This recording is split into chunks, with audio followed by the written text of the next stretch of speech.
think she just goes once across the pool, then she's done? No. She stopped in the middle of the water. Oh, no, she's still swimming. Still swimming. All right. Well, thanks, Carly. You showed us what it's like to train for swimming. What other kind of training do we have? Oh, look at, Oh. Well, what is he training to do?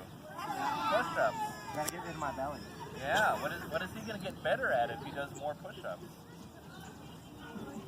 He'll be better at push-ups, right? You do a lot of push-ups, you'll get better at push-ups. So these are some ways that we can train ourselves. We train our bodies, right? We're here at soccer camp to get better at soccer, right? We're here to practice our skills. What was the skill that we learned yesterday?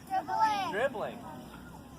The skill we're going to learn today that we'll demonstrate in just a few minutes is passing and then receiving the ball. So we're going to demonstrate that passing and receiving in just a little bit.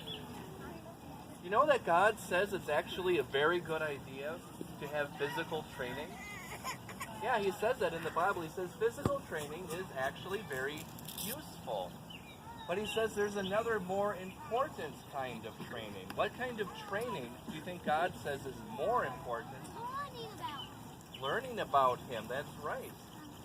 It's not learning how to do math better. It's not learning how to tie your shoes. It's not learning how to read. These are all very important things, but God says there is one kind of training that is more important than all other kinds of training. I'm going to read a little bit from the Bible here.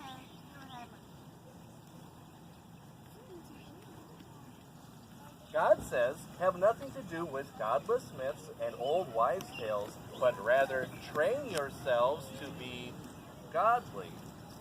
Physical training is of some value, but godliness has a value for all things.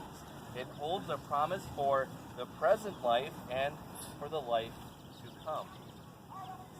God is telling us that a godly training is obviously so much more important than a physical training. Does godly training mean that we train to be gods? To be a god? Does that make sense? Why doesn't that make sense? Why can't we be God? It means to train to be nice. Okay. Listen to him. Yeah.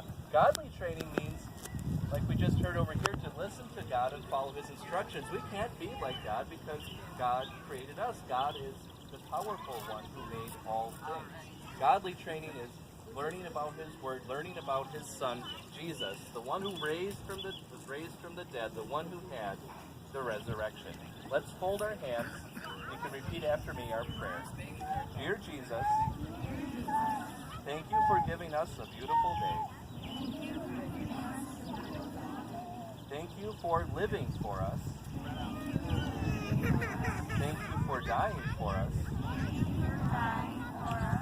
Thank you for coming back to life for us. Amen.